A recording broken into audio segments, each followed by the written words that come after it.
Assalamualaikum warahmatullahi ta'ala wabarakatuh. Alhamdulillahilladzi hadana lihadza wa ma kunna linahtadiya laula an hadanallah. Wassalatu wassalamu ala Rasulillah wa ala alihi wa sahbihi wa man wala. Rabbi shrah li sadri wa yassir amri wa hlul 'uqdatam min lisani yafqahu qawli. Subhanaka la ilma lana illa ma 'allamtana innaka antal alimul hakim. La haula wala quwata illa billahil aliyil azim. Pada segmen yang lalu kita sudah lihat solat adalah bekalan, yang mana solat adalah kepala ibadah dan insya-Allah akan membuahkan takwa, yang mana takwa ini adalah bekalan dalam pemusafiran kita menuju Allah Subhanahu Wa Taala.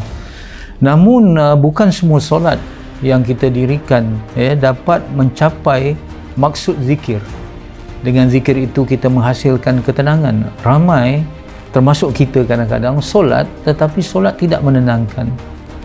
Solat menyebabkan kadang-kadang kita terasa beban.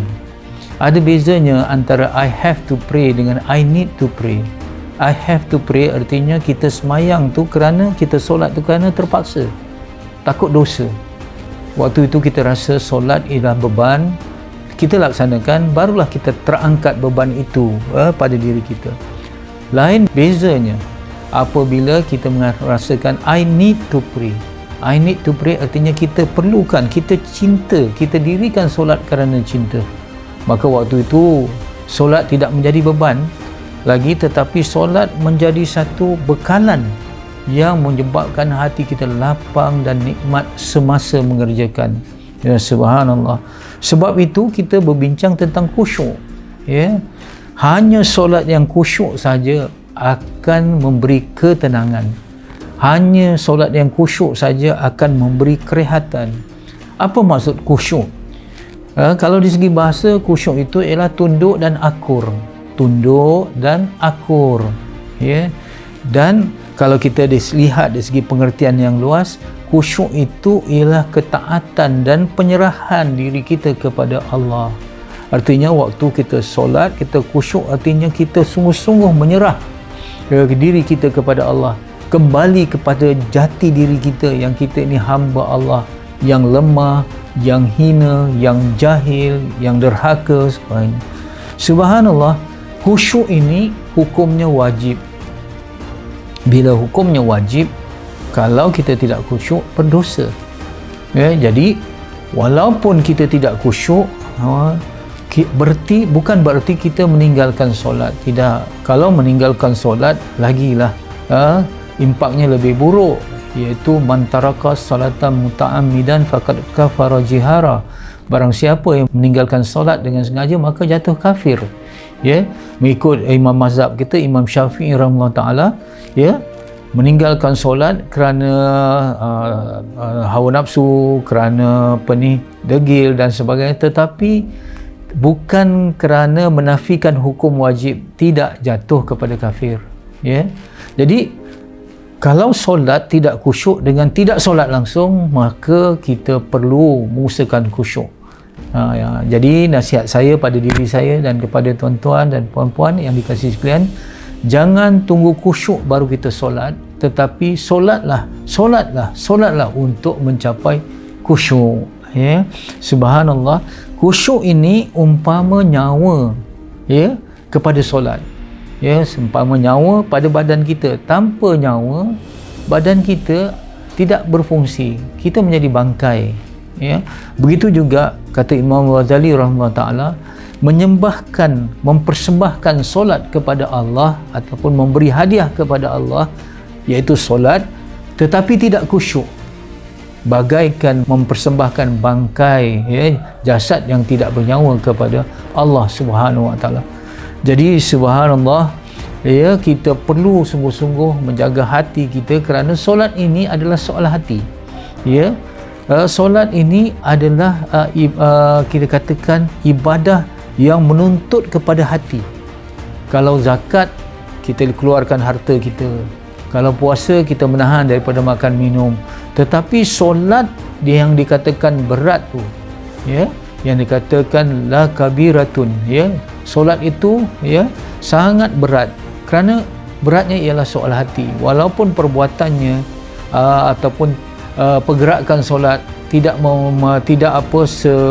sebanyak ataupun mengambil tenaga seperti mana sa'i dalam rukun haji misal kata, dan juga masa yang diambil untuk solat tak selama berpuasa, tetapi oleh kerana solat ini soal hati dia berat, maka inilah yang dikatakan perlu kita khusyuk. Subhanallah, kalau kita tidak khusyuk, lawan kepada khusyuk ialah lalai.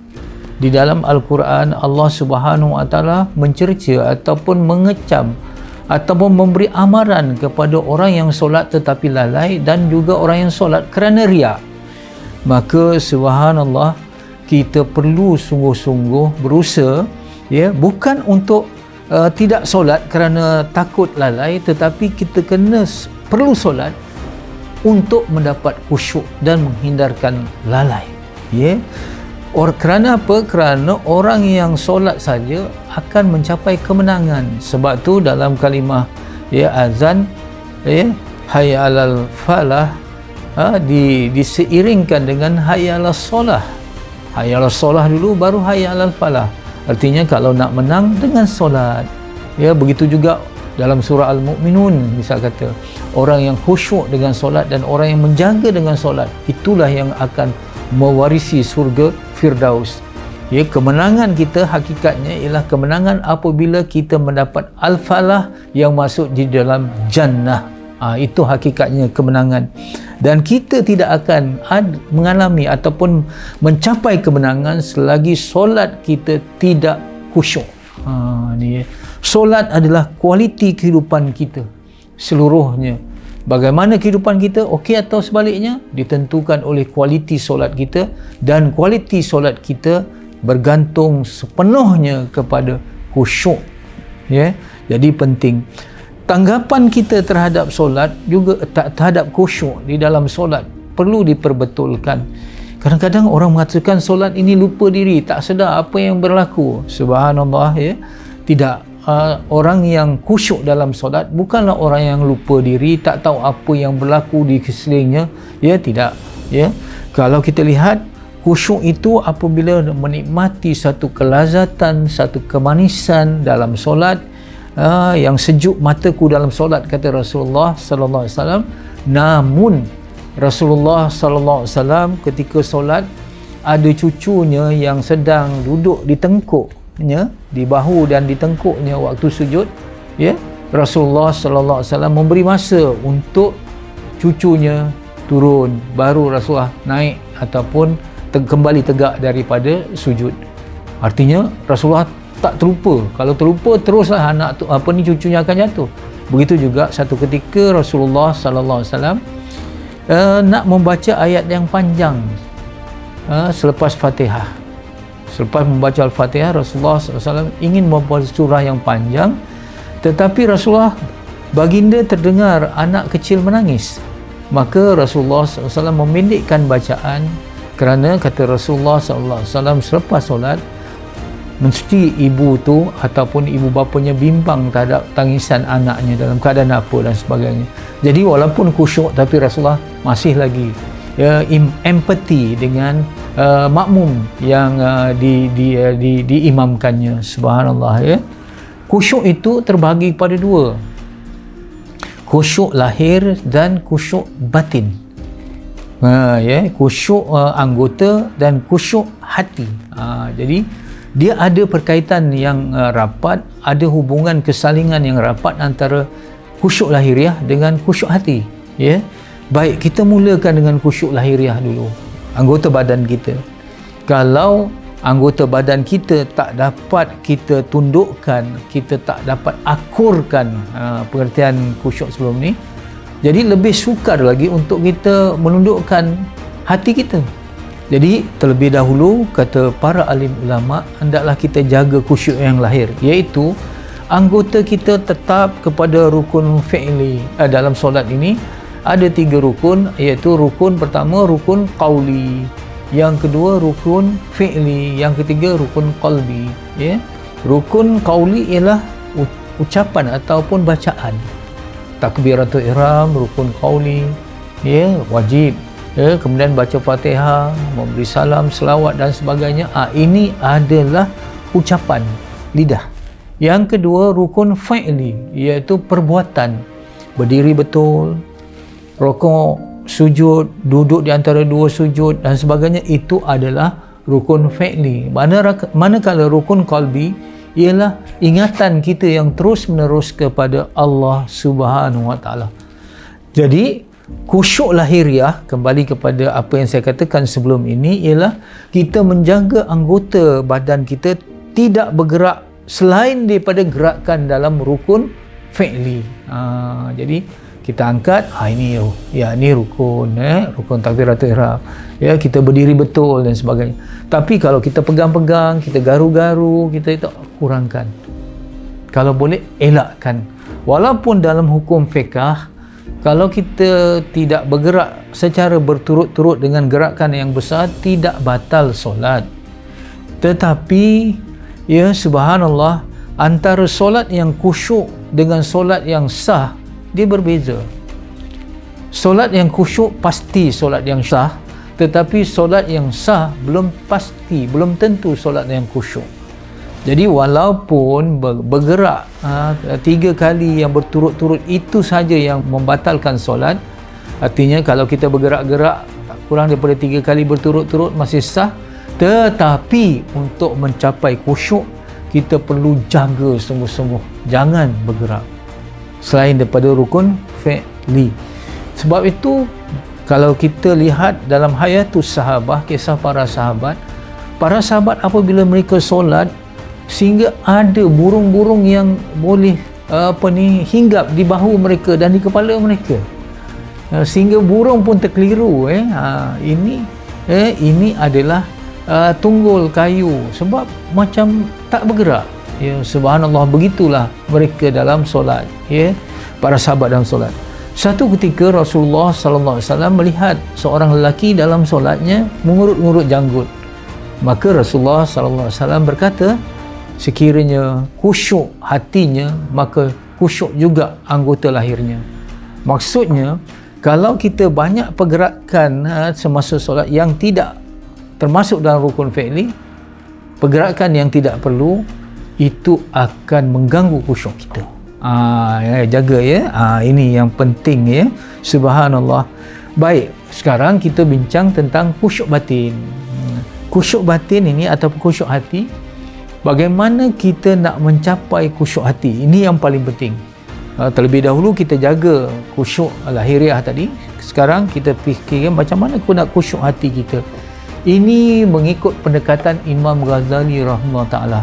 Ada imam-imam yang lain, ada cara, ada pendekatan, tapi saya ingin mengutarakan, ingin mengenalkan kaedah ataupun cara Imam Ghazali untuk mendapat khusyuk dalam solat. Ada 6 langkah.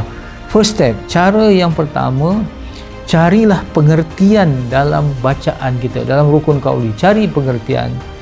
Kalau kita takbiratul ihram, iaitu kita membesarkan Allah dengan Allahu Akbar. Apa maksud Allahu Akbar yang sebenarnya? Cari pengertiannya. Ya, apabila kita membaca doa iftitah, apa sebenarnya doa iftitah ini? Yang kita kata dalam doa iftitah, inna salati wa nusuki wa mahyaya wa mamati, rupa-rupanya ini adalah pengulangan kepada aku janji kita yang pernah kita, roh kita, ya, lafazkan ke hadat Allah Subhanahu Wa Taala. Di alam roh dulu kita dah berjanji untuk taat setia kepada Allah, mengakui Allah sebagai Rabb kita. Jadi perjanjian itu diingatkan kembali melalui doa iftitah. Contoh itu pengertian Fatihah, lebih lagi, ya. Kalau kita dapat pengertian, cari makna, ya. Bukan hanya perkataannya, Bismillahirrahmanirrahim, dengan nama Allah yang Maha Pengasih dan Maha Penyayang, contoh.